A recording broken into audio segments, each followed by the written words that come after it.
Welcome! This is Kenpo Joe Rebelo here at Rebelo's Kempo Karate Studio. And in today's segment, we're going to be going over a particular request or a favor to a particular gentleman, a gentleman by name Mr. Peter Lee out of Australia. Mr. Lee runs several martial arts organizations out of Australia, notably the Thunderbolt Kenpo group. And Mr. Lee has dealt since his teenage years with a particular problem. He only has one arm. And because of that, I decided to detail out a series of techniques from various Kenpo systems to illustrate to Mr. Lee the importance of the one-arm technique. Now again, many people I've seen in various Kenpo message boards over the years where I said, oh, why do we have so many one-arm techniques in Kenpo? No, Kenpo is a one-handed art derogatorily. And I can't help but laugh at them. I'm like, wow, it must be hard to see the forest with all those trees in the way. Well, really, that's one of the prevalent aspects and themes of what makes Kenpo, Kenpo, the use of multiple strike capability with one limb. So, that being said, I decided to demonstrate a series of techniques for Mr. Lee. Now, Mr. Lee also has another interesting problem. He's left-handed. So, because of that, all the techniques normally done in many Kenpo systems are right-side dominant. So, in this case, I'll demonstrate these techniques with my left hand and show the opposite side of the technique. I remember Mr. Parker one time, he was talking about the importance of knowing your techniques, and he would say, you know, every time my black belts get a little bit cocky, I have them do all their self-defense techniques on the opposite side. He said, you know, it really humbles them. So hopefully I'll be able to demonstrate this for you, and again, Mr. Lee, give you greater insights in the understanding of utilizing your one arm, in this case your left, from these various Kenpo systems. Now, the first technique we're going to do, and again, I'm going to do it first of all on the conventional side or the right side, and then I'm going to do it on the opposite side for Mr. Lee's edification. Now, assisting me today will be Sifu Dennis Blackwell. In, sir. Sifu Blackwell is an instructor in the Xiao Choi Hung Kung Fu system. He also has a certified rank in Nindoru Jiu-Jitsu, which he is wearing today. And he's going to be assisting me in relationship to these various Kenpo techniques. Now, for the sake of argument, on this particular technique, this can be done either against a boxer's straight right or a step-through right-hand punch. So, initially, I'll teach it the original way that I was taught it, which is a step-through right-hand punch. And this is one of Professor William Kwai Sun Chow's techniques. This is a technique that was taught in the form Hansuki, as I had learned it. And again, I have a nickname for this particular technique that gives a prevalent theme. We call it hammer on a rope. Now, in this case, sir. Would you like the glasses off? No, sir. Fine. I'd like you to step back with your right foot in a left half moon stance. So again, I'll start this for conventional purposes in a horse stance. I'll step out with my right foot into my horse stance. Now he's going to execute a right step through straight punch. So move. As he does so, I'm going to take my left foot, I'm going to step off diagonally toward 1030. As I do so, I'm going to execute a right back two knuckle or vertical back knuckle strike to my opponent's right temple. I then, from that point, I'm going to go into an outward horizontal hammer fist to his right kidney or floating rib cage. I then am going to execute an underhand, a circular underhand reverse hammer fist to his groin. Ah. Up.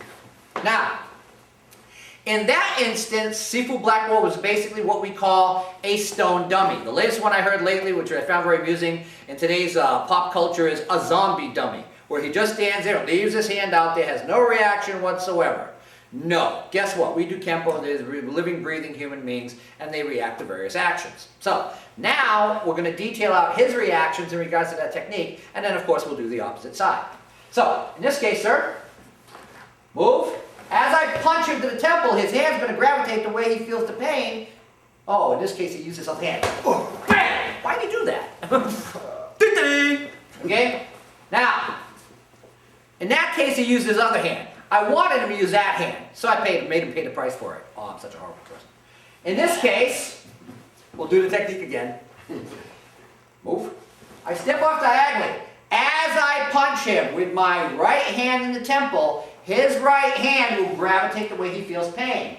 This in turn will open the floating rib cage or the kidney, depending on the angle of my opponent's body from that strike. As I strike him with the second one, his elbow will anchor as to protect himself from that action, will thereby clear open the path to strike him in the groin. That's the key. Now, again, 1, 2, 3. Now what we're going to do here, we're going to reverse angles so we can more clearly show you from that angle what's occurring. So again, from this position, he's going to execute the step through punch. 1, back 2 knuckle to the temple. 2, hammer fist to the floating ribs or kidney, depending which target is available.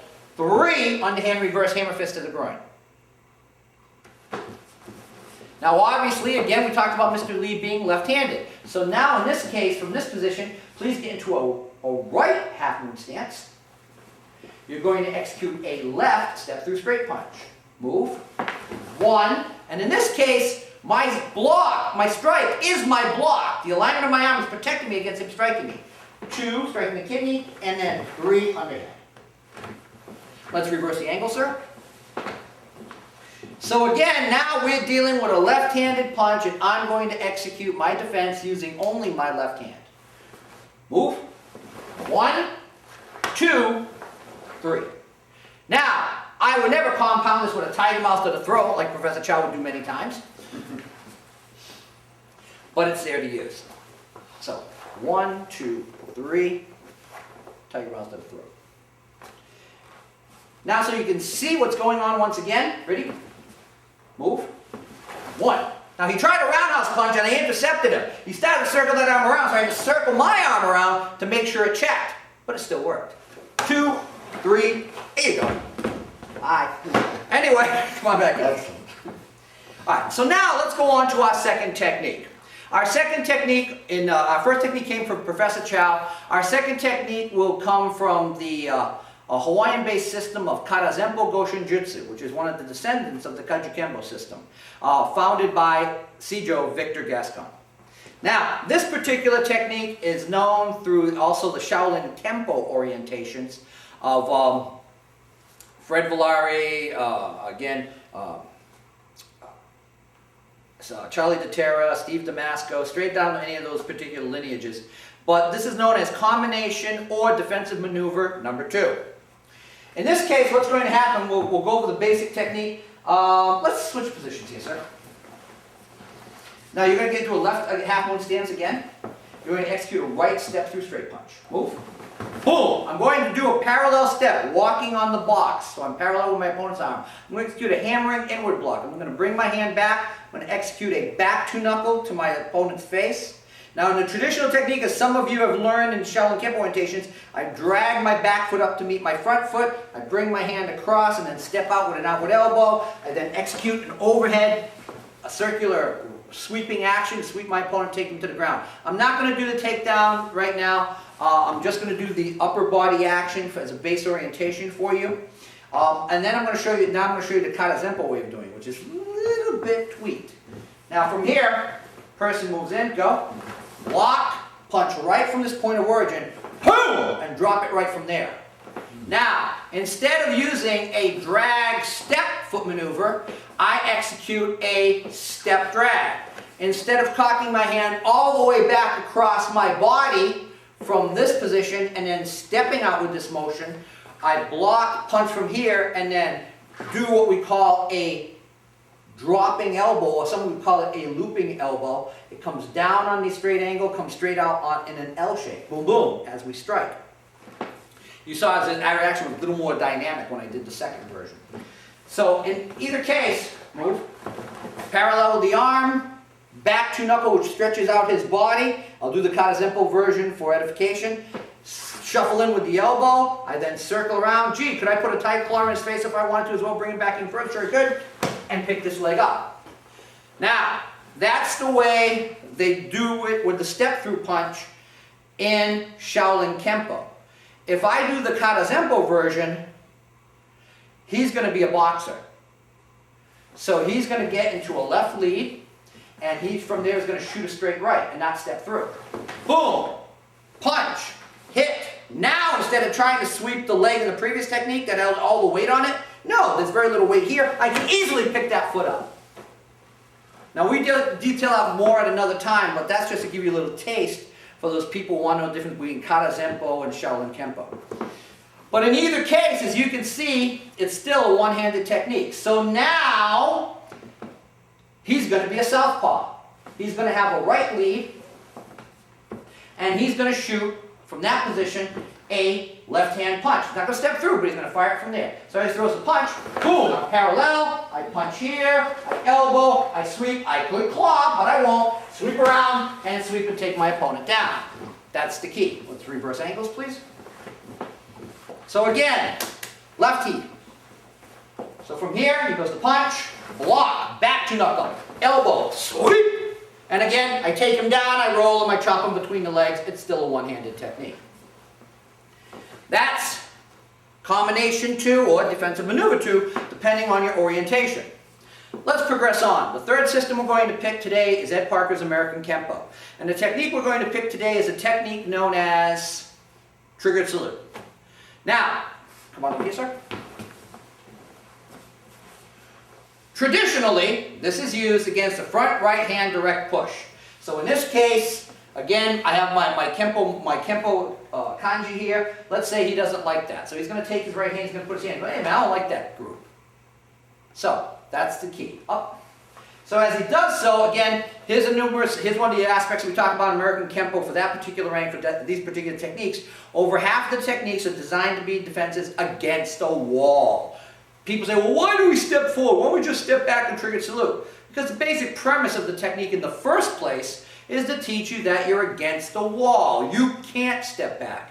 Mr. Parker used to give a great analogy of being a wallflower at the high school dance and wishing a girl would pick him, or he got enough guts to ask her to dance, and the guys would stand up against the wall. And again, sometimes some guy would, have a problem with him and go to attack him while he was still against the wall.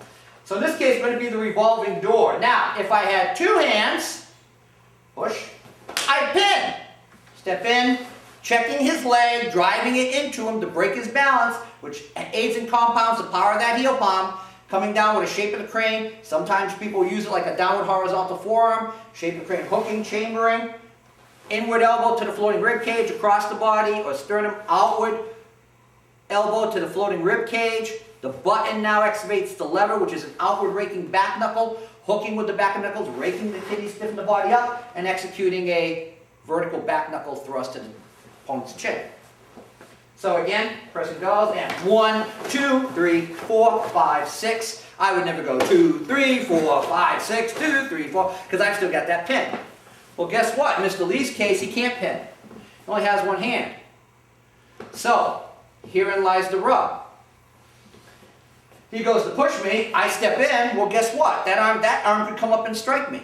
So now, I'm going to use my shape of the crane, pin it right down, strike him from here, and we'll strike him right in his arm. Now I have a choice. I can strike him in the center of mass in the sternum, or I can actually strike him and blow out his bicep right there, and then drive from there. That arm's over there, I'll hit the arm, and then punch from there. You've heard of AT&T? Well, that's AAT. Any available target. The pattern itself is still adhered to. So, person goes to push me, heel palm.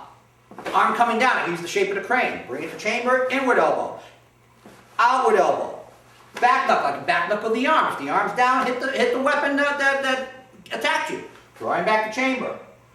Uppercut. That's the key. The beauty of Kempo is the overall theories, concepts, principles, and definitions are still adhered to. Oh, by the way, he's a lefty. So, turn around, sir. So he's going to execute that left hand push. Bang, boom, bang, bang. I hit what was available. Up. I love when I work freeform. It's so much fun. Okay. All right. So the person goes to push me. 1, 2, 3, 4. Hit the arm. Have a nice day. Not so nice. We'll take it a little slower once again. Push. So I'm going to act as a revolving door. He's going to push me. Hi, how are you? Push again. Hi, how are you? So I'm going to take advantage of it. His salute is going to trigger my salute. So, hi, how are you? No, you don't want that on there. Thank you, thank you. Oh, keep moving away. I have to keep chasing him, hitting him. I guess I'll leave this arm in there as well, right? Let's try it again. Go. 1, 2, 3, 4, 5, 6. Oops, his head turned, I hit him in the temple. Oh, I feel so bad. Pattern's still adhered to. That's the key. Thank you, sir. Thank you. As we go through these on-the-fly demonstrations, we're moving where we move. We strike at what's available. AAT, any available target. And again, I also hope this gives you a little greater insight in the understanding of working the opposite side. In this case, sadly, Mr. Lee doesn't have a choice. He has to use only his left arm. And when I see that and I deal with different individuals, it really makes me more aware, A, of how thankful I am I have all my extremities, all my limbs, etc., and B, how much harder they have to work. I'm reminded of a story from Mr. Parker of a gentleman one Christmas day, he had bought a toy for his child, and unfortunately he did not see one of the two dreaded 3-word phrases for any Christmas toy. One is, batteries not included. The other one is even more frightening, some assembly required. So here was his hapless father trying to put together his toy for his child before his child woke up on Christmas morning, and was going through complete aggravation, could not put the toy together. So trying to look at the instructions, not truly understanding them. Some of it was in a foreign language. Finally, out of exasperated, he calls his local handyman, Sam, to come down and see if he could assist making this toy. Well, Sam comes into the house, he looks at the box, he looks at the toy, he glances over at the instructions, and then goes to work. In a matter of minutes, Sam puts together this toy for the child. The father obviously is elated that he's completed the task, but he has to ask, he says, Sam, oh, this is fantastic, thank you so much. But Sam, I gotta ask, how did you put it together so quickly? He says, well, you see, boss, he looks over at the instructions, he goes, I can't read. And when you can't read, you gotta think. So hopefully, this little video today, and this little segment, will help you be able to think. This is Kenpo Joe Rebelo for Rebello's Kenpo Karate. Again, Mr. Lee, I hope you enjoyed the segment, and best of luck with you and Thunderbolt Kenpo, and until next time, keep training.